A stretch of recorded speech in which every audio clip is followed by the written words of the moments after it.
প্রিয় ছাত্রছাত্রীবৃন্দ, আজকে আমি উচ্চ মাধ্যমিক বাংলা সেমিস্টার 3 সম্পূর্ণ সিলেবাস ও নম্বর বিভাজন নিয়ে তোমাদের সামনে একটি ভিডিও তুলে ধরলাম। এসো তাহলে সিলেবাসটি দেখে নিই। গল্প রয়েছে একটি, আদরিণী, প্রভাত কুমার মুখোপাধ্যায়। কবিতা অন্ধকার লেখাগুচ্ছ, কবি শ্রীজাত। পরে এই অন্ধকার লেখাগুচ্ছ কবিতাটির নামকরণ করে ধর্ম, এবং ধর্ম কবিতাটি নেওয়া হয়েছে এই অন্ধকার লেখাগুচ্ছ কাব্যগ্রন্থ থেকে।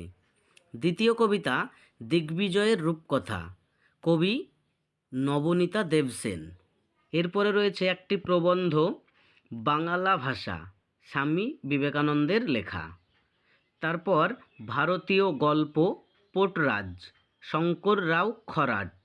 অনুবাদ করেছেন এটি বাংলায় সুনন্দন চক্রবর্তী। আর রয়েছে একটি আন্তর্জাতিক কবিতা, তার সঙ্গে, কবি পাবলো নেরুদা।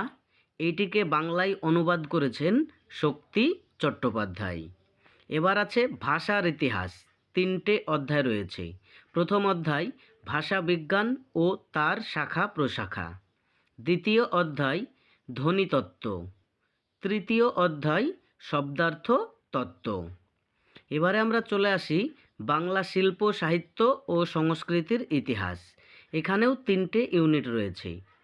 প্রথম বাংলা গানের ইতিহাস, দ্বিতীয় বাঙালির বিজ্ঞান চর্চা, তৃতীয় বাঙালির ক্রিয়া সংস্কৃতি।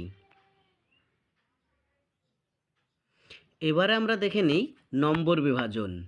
গল্প অংশটি থেকে নম্বর হবে 8, কবিতা থেকে 7, প্রবন্ধ থেকে 5, ভারতীয় গল্প ও আন্তর্জাতিক কবিতা এই দুটি থেকে হবে 5, ভাষা অংশ থেকে 10, আর শিল্প সাহিত্য সংস্কৃতির ইতিহাস থেকে 5, টোটাল 40।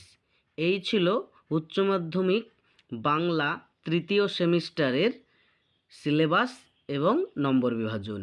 পরবর্তী ভিডিওগুলি পেতে চ্যানেলটি সাবস্ক্রাইব করে পাশে থাকা বেল আইকনটি অন করে রাখো।